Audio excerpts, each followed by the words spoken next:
everyone, welcome to another episode of Here to Listen. I'm your host, Ryan Durgy, and today I'm joined by the fabulous founder and owner of Canada's first female-owned premium mimosa drink, Sunday Funday, Tatiana de Abreu. Welcome to the show, Tatiana. Oh, thank you for having me. Of course. I think we got to start off by cheersing yes. your drink. Here it is, Sunday Funday mimosa. Are you ready? Oh, are you ready? I'm so ready. Oh, love. Oh, yes. Cheers. Cheers. Oh. Welcome. We've been talking about this for a while because, you know, you're one of my good friends of over a decade. Oh, God. Age me, please.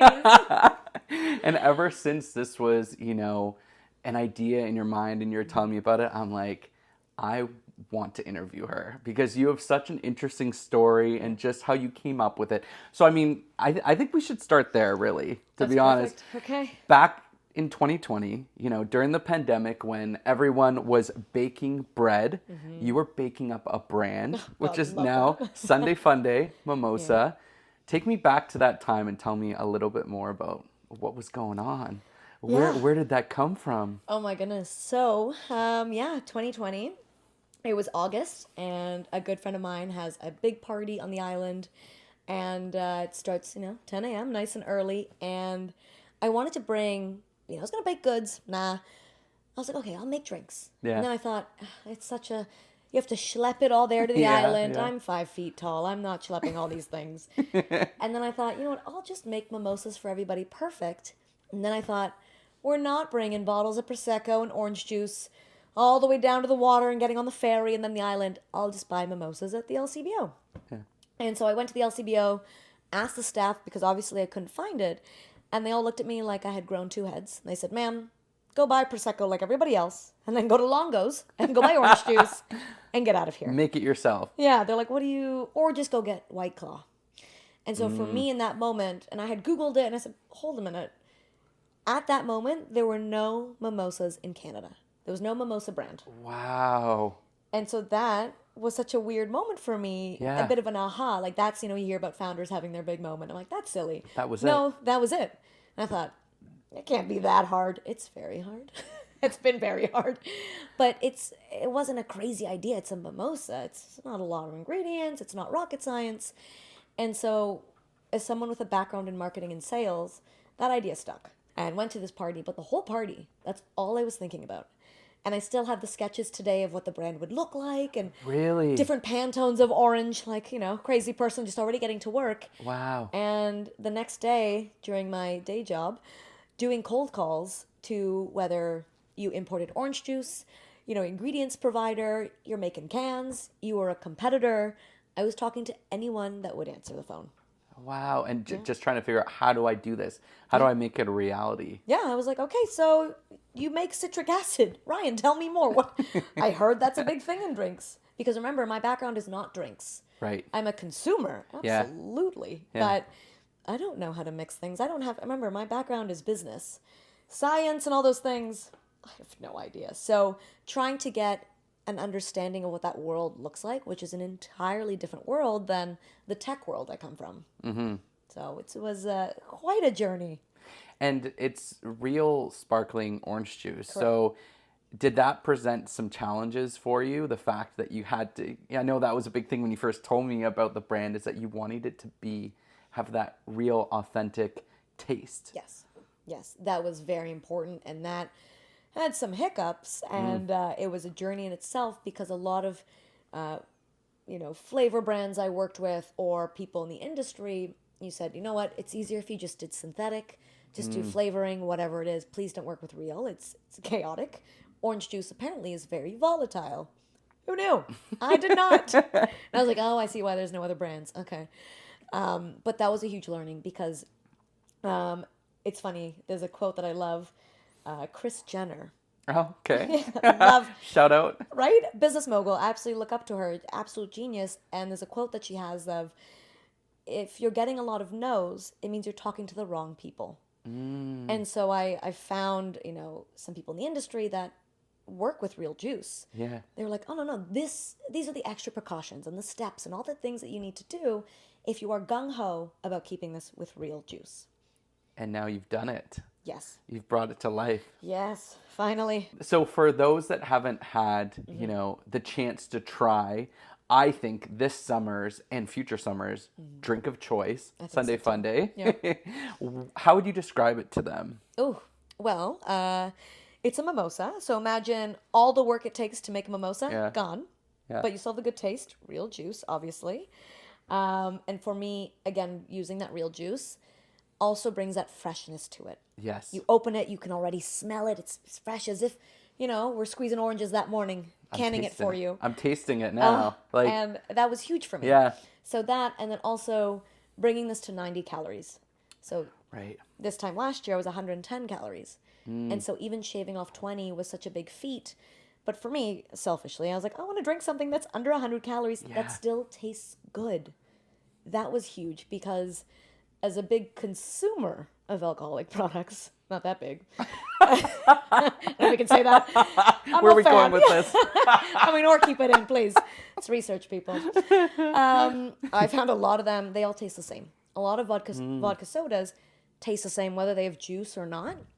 And so that was also very intentional of, if I'm going to make a drink and go on this journey, it has to be good. It has to be delicious. And when people try it, they're like, oh, wow, this is good. Yeah. And it's 1 gram of sugar, 1 gram of carb, because I care about that. I know a lot of people care about that nowadays too. Yeah. So that was huge. A big, huge accomplishment recently that you experienced was getting into the LCBO. Yeah. Which is, for those that don't know, the way that you get into the alcohol market here in Ontario, right? Yeah. Which is, anyone watching internationally, is Canada's most populated province. And the LCBO is the world's biggest purchaser and distributor of alcohol. Oh, I didn't know that. Yeah, fun fact. Wow. Yeah, it's huge. Can you tell me more about, I already know the story, but just for the listeners and the viewers, more about that process? Because I know that you got turned down a couple of times, right? Yeah. Oh my goodness. So what it is with the LCBO is you apply once a year, and so you apply in June. But if you get in, you're not on shelves that summer. No. You're on shelves the next summer. Oh, wow. So if you don't get in, you've lost so much time. And so for me, I had applied 3 years every single time because I was like, oh, we never know what's going to happen, right? Yeah. But every time I got a no, it was helpful in understanding, okay, back to the drawing board. What are we changing? How do I tighten this up? How do we apply differently? And one of the biggest things for me is, as I built this network, a lot of big brands that are on shelves today were like, oh, LCBO is quite impossible. Why don't you go out west to get Sips to Lips? It's a lower barrier to entry, Alberta, British Columbia, and they're big on Canadian-made brands. They take you with open arms. There's still, you still have to apply and all of that.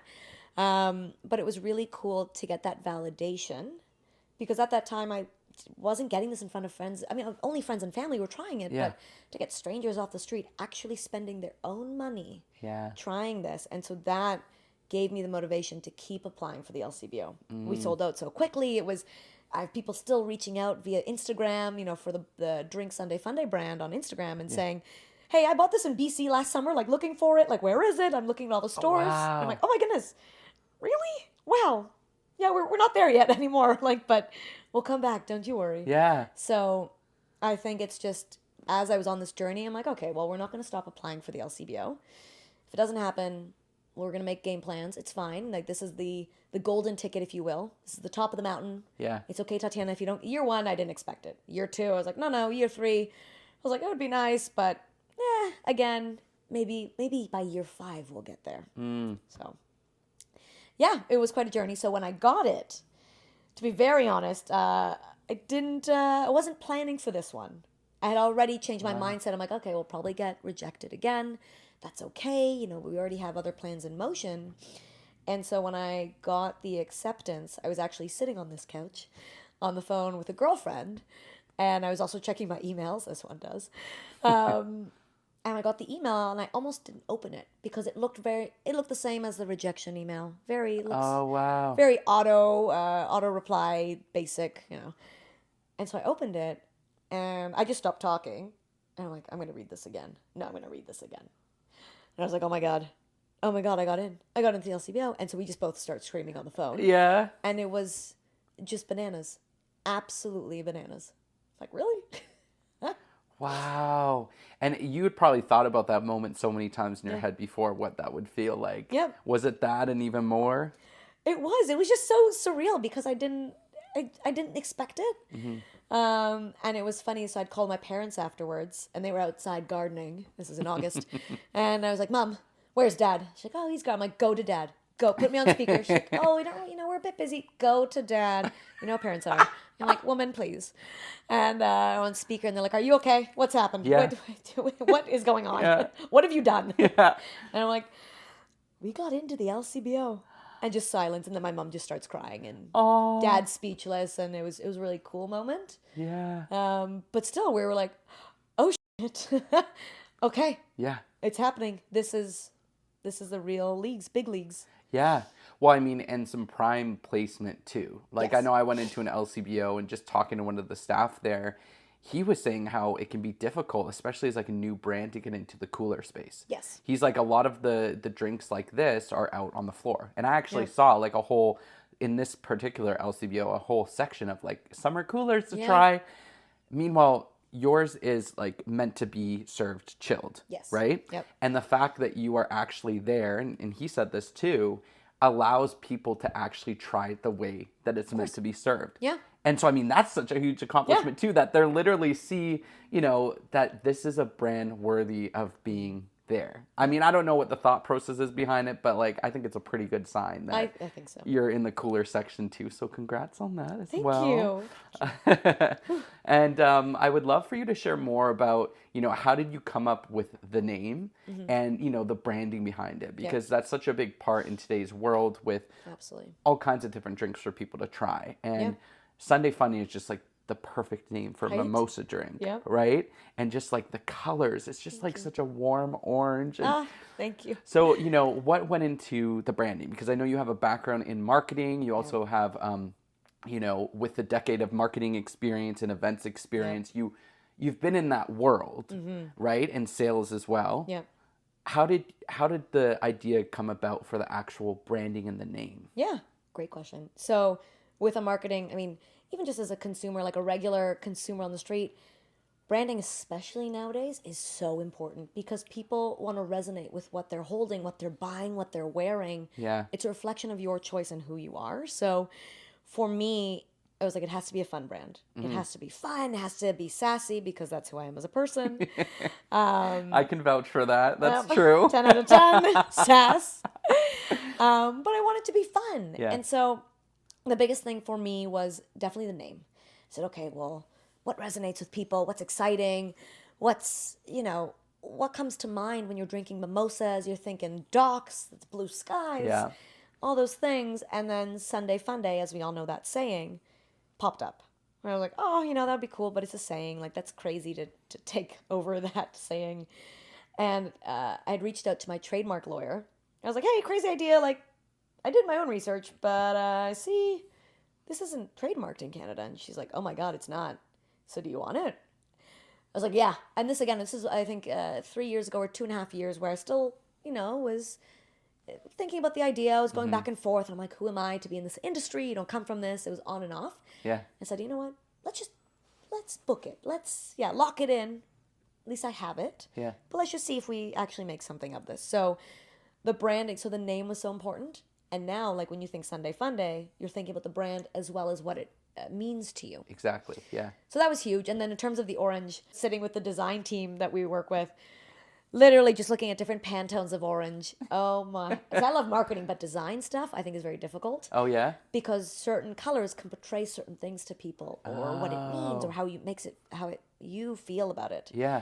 And so literally for weeks looking at different oranges and designs. And then I did focus groups on different types of can layouts. And one of my good girlfriends is a chef, a big chef in Toronto. And she was like, yeah, I love the design, but it looks like an energy drink. I hadn't heard that before. And I was like, oh, I didn't think of this. I didn't have the perspective you had. So we had to change everything. And so, yeah, I mean, that was a big journey. And then looking at some of the brands that I look up to as well and trying to understand, how do they play with what's on the can, but also what does their social look like?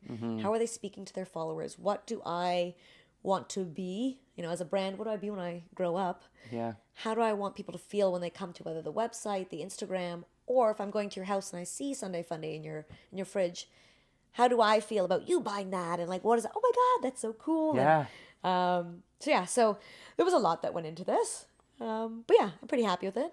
My baby. Definitely. It is your baby. And even like the fact that you tell the story on the can Yes. itself That's a and good call. greet the drinker by saying, or the consumer by Yeah. saying, hey, beautiful. Yes. We're Sunday Funday. Yeah, that's actually, no, that's a good reminder. And that was something that as I started on this journey, I realized it's a boys' club. It's a very big boys' club. Alcohol in general, the alcohol world. Yes. Oh my God. Yes. And so as I'm building this brand in my head, I'm thinking, if you walk into the LCBO, to me personally, nothing screams my attention, nothing grabs my attention, nothing. It's all lovely, but nothing punchy and fun and sassy. And so I was like, well, obviously it's mimosas. Obviously, the main demographic is women. And so I thought, well, how sassy would it be if I wrote a little call out on here being like, hey, beautiful, or Sunday Funday? Because it gets my attention. And I'm like, oh, shit, this is a message for me. Yeah. Oh, my goodness. And it talks about getting your brunch crew together. It's nice and healthy. Literally says, hair toss, this is the best drink for you, la, la, la.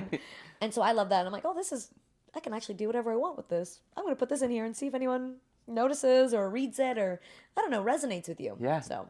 Oh, it definitely is resonating with people. I mean, even when I was at the LCBO purchasing Sunday Funday for the first time, Yeah. and I mentioned to the cashier, like, this is my friend's brand, she immediately picked up the can, turned it, and sat there for like, or stood there for like 2 minutes or less reading the can. And I just let her have her moment reading the can. And she's like, wow, like, Right? yeah, she felt connected to it, it seemed like.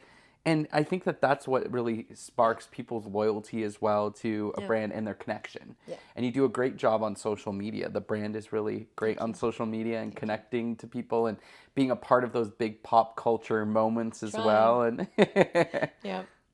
wow. Yeah, it's a lot, but it's fun. Well, you spoke to the boys club. Yes. And I want to talk a little bit about that. What are some of the challenges that you face being a female in such like a male dominated space like you talked about? Yeah. Oh, well, definitely the early days. Again, my background is tech. So as I'm talking to people or people just like, you do when you talk to someone you've never met, you're doing your research, you're looking at LinkedIn and people would see like, oh, well, first of all, you have a full-time job. Second of all, what do you know about building a brand in alcohol? Who are you? And you don't have any connections that everybody has and your parents don't come from this world. So that was very challenging. It still is. A lot of imposter syndrome times 100. But one of the things I always think back is because of the imposter syndrome, I would, if we had a call the next day and you were, one of the biggest brands on the shelves, I would do all my homework under the sun, not just about your brand, but the industry, what we're about to talk about, just so I have the buzzwords. I know how to say them. I know what they mean, all those things, because it's such a difference when you show up and people already have those thoughts or expectations of you. Yeah. And Expectations and how, they're like, oh, she probably knows not a lot and she just has some money to burn. She has a cute idea. And in the beginning, as I was speaking to a lot of older gentlemen. And it was a lot of, okay, hun. Yeah, okay, sweetie. Let us know when you have an idea or come back to us, when you actually start making something. And, best of luck, sweetie. Yeah. No. I'm like, okay, thank you. Best of luck, sweetie. Yeah, it was a lot of that. Yeah. So. We don't, no. I would be so mad. And you have to sit there smiling. You're like, oh, thank you so much for your time. Yes. Which is so, like, uncool and, like, something that I feel like men don't have to face, Oh, God, the fact that if someone were to say that, like, imagine if someone were to say, like, a hey, bro, or... Hey, bud. Yeah, hey, bud. Yeah, let us know once you have sales or something. Yeah. I feel like a guy wouldn't feel like, oh, I have to sit there and smile. God, no. Like, that's disrespectful. Thank you. Yeah. Yeah, so you had to face that on a day-to-day basis with some of these cold calls to these always industry professionals that were older men. Oh my goodness, yeah. And like even if I had the opportunity to meet them in person, I'm 5 feet tall. And so little lady, again, that doesn't work in my favor. So I'd even wear like big heel boots and really? Big girl pants on because it does make a difference when you show up and and I'm a very smiley person, very smiley and bubbly. And they're like, who is this child coming in here asking all these questions about this idea she has? So I'm very mindful of that, but I've learned to lean into it. I'm like, yeah, this is who I am. Are you ready to have a real conversation? Great. These are my asks. And then when you start, especially doing this for my cute 3 years, I'm a lot more confident now. So when I do meet people for the first time, you kind of see it and they're like, oh, that's cute. She won't last long. And then I start talking. I'm like, well, I've accomplished this, this, this, this. I have a very, very small and lean team. And I work out of my condo with my little cat. You start sharing these things and you start sharing again the accomplishments. You can see it click of people like, oh, they actually like sit up straighter. Even on Zoom calls, I can see the difference when people are like, oh wow, okay. You did this? Huh. And that's your plan for next year and the year after, and you've spoken to so and so already? Okay. Yeah, no, thank you for your time. And it's so wild to see. I'm like, okay, all right, I'll accept it. But it is such a hurdle, and it's something that you have to be very mindful of. And when you get those like, okay, hon and sweetie, and just keep smiling, I'm like, okay, we'll be chatting in a year, sweetie. Yeah. Yeah. Or you can sweetie back to them. Yeah. And now you're at that point. Yeah. And where you could go back to them with the sales, with the factor and the LCBO, right? Absolutely. Wow. Yeah. It must be so rewarding to see that moment in a meeting where someone sparks up and you've grabbed their attention because you know what you have, right? It just feels like you're probably always having to prove yourself. Always. And on top of it being, a female and like you've said, this male dominated space on top of it, you have that as well. Yeah. Kind of that on your shoulder as well. Yeah. And so for you to really break through all of that and get through that noise and be able to, show the, hey, sweetie people, what you've done. Yeah. How does that feel? I mean, I still have a long way to go. It's still early days. I feel like I see your name in lights. This is just the first interview, I'm sure, of many, Thank you. But yeah, it's one of those things that I'm like, okay, this is a cool win. But then I see that whole mountain I still have to climb. Okay. I'm like, we'll celebrate when we get to the top, which, I'm working on celebrating, the smaller wins too and the bigger ones. But it is really cool. And it's funny enough, when I got into the LCBO, there's a few brands I spoke to in my whole learning phase. And I actually got an email from one of them, Sweet Angels. It's two friends that run a brewery, two gentlemen. And they actually reached out and they were like, oh my God, congrats on the LCBO. We just saw your product. And my product is actually in some stores listed next to theirs. Wow. Which is such a crazy full circle moment. Yeah. And for them, who are a very well-established brand, to reach out to me and say like, oh my God, congrats. That was really cool. Yeah. And I was like, oh shit, let me take a moment to let this sit in, because people are seeing me now. Oh, which yeah. is cool. Yeah. Wow, you're shining bright. Oh, thank you. And did you have, during all of that process to get where you're at now, were there doubters? Oh my goodness. Yes, of course. And it's hard because especially it seemed very like coming out of right field. Is it left field or right field? Left field, I think. I think left field. Some field. Came out of some field. And I early days started telling friends and family, again, this is not my world. And like overnight, I was like, hey, I have an idea. I'm going to start doing this. Kind of people like, oh, uh-huh.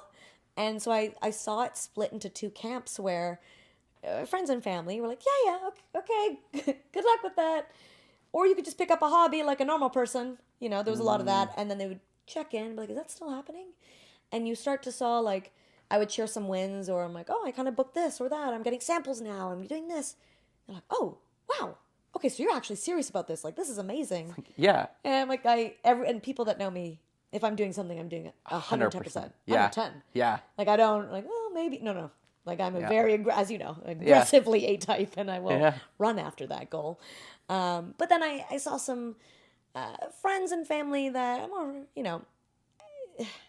it's hard to grasp, which I understand. But it was just interesting coming from people that were like, oh, you're still doing that? But what do you know about this? You know nothing about this world. You like your drinks, but, is that going well? Isn't that expensive? So there's a lot of these things that would put doubts in my mind. I'm like, oh, maybe they have a point. What am I doing with this? Why are we wasting money on ingredients and cans when I could have bought a house? And so, but that, you overcome that because then you're reminded of your vision. And I'm like, no, shh. they've never done something like this. They've never built a brand. They've never jumped into an industry that they have no background in, or, don't know. And so that I had to, it was like a muscle I've had to learn to build of this, just a daily reminder. I'm like, no, this is the journey. Yeah. You're doing well so far for someone, not bad for, not this coming from this world. But there were certainly people that had their doubts. And I remember I looked up to one person who has their own alcoholic brand, brewery. And he had advised, I have a full-time job. And he said, well, if you cared about your brand, you would quit that full-time job. And that still sits with me. And for me, it seems crazy to work both, but how else will I get rent paid and groceries? Right. And I don't have a safety net. I don't have Bank of Daddy coming in to pay rent. Bank of Daddy. I love that. Yeah. So that was hurtful. I'm like, I look up to you. I use you as a sounding board, and I'm very excited to speak to you. I'm so inspired by you. But to say that is very difficult. Right. And it wasn't, just a one-time saying. It was several times. Like, oh, you're still being distracted by your other job? So, well, yeah. Or how about you celebrate me for doing both? Yeah. So that, it's again your mindset of also, I'm like, Tatiana, people can say whatever they want. It's how do you accept that? How are you understanding that information? So, yeah, there were some haters and doubters, but they're just noise. Well, I'm glad that you've learned to tune out that noise. And I don't know if you have any advice for people out there that have those people in their lives that maybe aren't supporting them in their dreams. Ooh, I think back to like all the biggest entrepreneurs and massive moguls. Everyone had doubters. Everyone was laughed at, all the things, until you're not. And then people are like, oh shit. Oh wow, you're actually on shelves, or you launched XYZ, you're being interviewed, So I think back to those moments of a lot of entrepreneurs or founders that I look up to. And I think the biggest thing is, there's a lot of moments of advice and things that I could share, but I think it's also, I started to keep my inner circle very tight. And it was coincidentally a lot of people that were like, don't listen to the noise, like, you got this, girl, whatever you need from me. And that was huge, because I'm also like, are these people delusional? Are we all in the same delusional club? Like, are you guys nuts? Delulu. Yeah, Delulu. But that was so helpful, because that on days that were so difficult, I had friends being like, well, I remember we hadn't seen each other for months, and you would check in randomly and be like, are you okay? Are we mentally, mental health is okay? Yeah. Like, you're not burning the candle at both ends, girl. Like, you're good. And so that, I appreciate you so much. Thank you. Because it's not easy, and you have to just have that small group, and you're like, okay, one step at a time. You know what? Get advice from people that also get advice from people who've done this before. Yeah.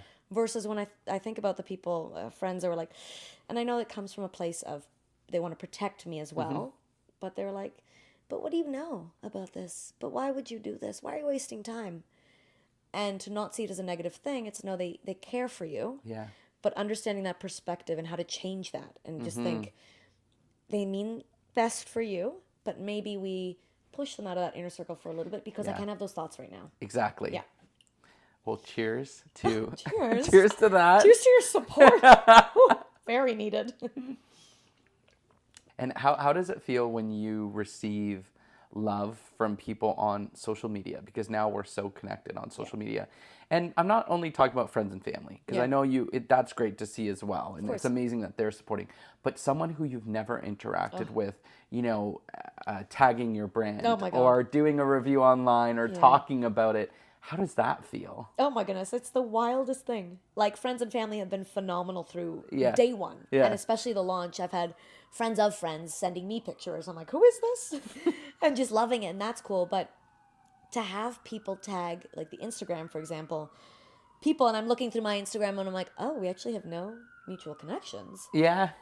That is the coolest thing. People, strangers on the street, are spending their own money buying Sunday Funday to bring back to their homes with their families. And it was cool during Easter. I saw so many posts that I was resharing on the gram, but it was so cool. People like, oh my God, enjoying Easter. Like, go try this Sunday Funday drink. I'm like, wow. What? That's what? Okay. Oh, yeah. That's amazing. Yeah. It's so strange. And so the other week I went to Calgary, and because we were selling out west this time last year. And so I was meeting liquor store owners, bar owners, and all of this. And to hear like liquor store owners, especially in a different province, say, this stuff we couldn't keep on the shelves. Like, my wife loves it, my sister, da da da. And I'm like, these people don't have to say this. They're like, yeah, it didn't move. Like, oh, thank you so much, but we're not going to continue. Instead, it was, when are you coming back? When are you producing? Summer's around the corner. We need you here. And I'm like, oh, really? You like me? Like, you like this? Oh my God. Okay. Yeah, wild.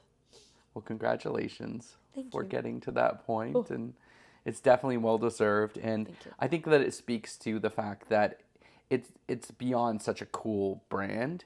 It's also a very it's a good quality product. Thank you. It's tasty, Yeah. right? People aren't going to keep going back or recommending it to their friends or even putting it on social media if it's not great or if it's only okay. Yeah. People are tagging you and speaking about the product because it's resonating with them and that it stands out to them and that you've done such a good job. Oh, stop. So again, cheers to that. I just want to cheers you. Thank you. Have you always wanting to be an entrepreneur? Ooh, I got this question the other day. Yeah. And for me, I'm like, no, like this was never the path, get that good job, work 9 to 5, blah, blah, blah. But then I started thinking as a kid, I'm like, wait, hold on, I see some patterns here. I was definitely someone that sold lemonade on the street corner. And one story my parents love to bring up is in grade 5. So I was quite good at drawing and loved art. Math, can't count. But art is my thing. So I was really good at drawing people. And so what I started to do, I don't know where this idea came from, every recess I would drag a desk outside to the field. Yeah. And I would set up a little area where you could come and sit down and be like, okay, do you want me to draw your face, full body, you and your friend together? And I would charge people. And so it became such a hit because people would do it with their friends. And so we would do like a whole scene, whatever. It became so disruptive at recess. All the other grades started to line up. And I was making some good cash. How much were you charging? I can't remember. I was like $5 a piece, or it was tiered, of course. Oh yeah. I was like, who tiered am I? pricing. Wow. So depending on the grade, I mean, it depends on the grade because I was like, oh, grade 8s have money.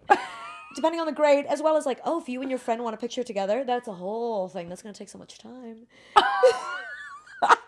But it was so disruptive that the teachers actually shut it down and called my parents. And my parents were like, wait, sorry, how much money did she make from this and why are you stopping her? Yeah. Right? Wow. First of all, why are you crushing this girl's dreams? Excuse me. Paint. Yeah. So I know there's a lot of other little stories out there, but that's one of my favorite. And I think back, I'm like, oh, we were hustling for a very long time. I mean, great for your parents to go in there and say, oh, why are you shutting this down? Slow down. Yeah, so bless them. Wow, thank you for sharing that. Yeah. That's such a fun story. I'm always doing something. I can't sit still, as you know. So I always love to look back and like, oh, this was always there, huh? Yeah. Well, it brings me to my next question, which is there anything that, people don't know about you? Ooh. Huh. I'm actually going to put this on you. Oh. You answer. I don't know. You've known me for over 10 years. Yeah. I mean, I would say a big thing is, like you just said, is that you like keeping busy, not sitting still. I can't sit still. As much as I'm sure it can be stressful sometimes because, how do you have any hours in the day to, catch up on reality shows or socialize with friends? You're just always staying busy, jet setting for different events that you're doing across Canada. You have all this experience in events and marketing as well as sales. Yeah. But just the fact that you're such a jet setter, that you can travel all over and somehow not be jet lagged or at least not show it. You don't see those moments. Yeah. A lot of naps. And then on top of it, what I've really seen in the last couple years is that when you put your mind to something, you will make it happen. Yeah. And I think I had seen glimpses of that throughout your career, of course. But the fact that you managed to do everything that you've been accomplishing in your full-time job and launching this brand and not taking no as the final answer and not seeing it as, oh, this is a setback that's going to stop where I'm going, but powering through it and almost using it as a drive. I don't know if a lot of people know like how driven and focused. I mean, maybe they do. I'm sure once they have a conversation with you, they can see it. But Yeah. you really are. I'm sorry, I know I'm pumping you up a little, but Ew. like, That's gross. But keep going. yeah, keep it going. Thank you. But you know, you really are someone that puts their mind to something, likes keeping busy, and does everything. I think you said earlier, you really do everything at 100%. Or 100 and sorry, you do everything at 110%, please. which I think you and I have in common. Yeah. And at least for me, it can be a little bit stressful sometimes It's a because lot. if you get assigned anything, you're gonna, you know, at work or wherever, you're doing it at 110%, whereas other people are probably less stressed doing it at 50%. Exactly. But it's like we can't. one speed. We gotta just do it. And I really admire that in you. And also, you're such like a kind, bubbly, chill, but like also such a boss. Yeah. Like I think that you're the perfect mix of like you get things done. You're such a boss, but you're also one of the most lovable, friendly people. I hope that that's an okay answer. That's a great answer. Approved. Okay, we can air that answer. Love it. Oh, but yeah. Well, And I'm glad that we're spending all this time today. This has been same. This great. has been so fun. Yeah. You know, I ask all my guests this, which is if you had a movie or book made about your life, Oh my god. Okay. what would the title be? Oh. Well, first it would be a book because then it'd become a movie. So. Oh, I like that. I mean, come on. Very business savvy, you know, double you. revenue. Hello, part of Reese's book club as well, or Oprah. I'll take either one. I've actually thought about this. Of course, I'm like, oh, I have time to write a book. Good God. As something I don't know word for word, but something about juice is worth the squeeze. Ooh. Yeah, because for me, and I'm starting to find a lot more books from female founders, and I'll buy them all up at Indigo or Chapters. Love, and I devour them. It takes me like 3 days. That's my free time. I'm like, okay, I got to read this. And for me, and I didn't have this 3 years ago, maybe I wasn't looking hard enough, is I find sometimes founders will talk about all their wins, which is great. But as someone that's starting out, it's always frustrated me when I see founders are interviewed and they talk about all their wins and the shiny things. And I'm like, I want to hear about the struggle. I want to hear how you almost lost your company, how you cried, certain nights. You're lying on the kitchen floor, my kitchen over there. Like it's so that's what the book would be about. Not all the struggles, but I think just being very transparent on the story but also motivational because a lot of women, when I started this, a lot of my girlfriends came up to me and even their friends of friends were like, oh, shit, like I've actually also had an idea, but I'm so nervous or I don't have the courage or, I'm having a baby in, 4 months and I think it's over for me, like in a respectful way. And I'm like, no, start small. Yeah. I'm terrified all the time. I'm like, who am I to be here? But going back to the book, I really want to highlight that. And obviously there'll be sassy moments, there'll be funny moments. Oh, yeah. But I think that would be the biggest thing about going back to, the juice is worth the squeeze. Because a lot of people in the early days, you're working so hard and you're like, for what? What's the point? I've been given no and it's all these hurdles and obstacles.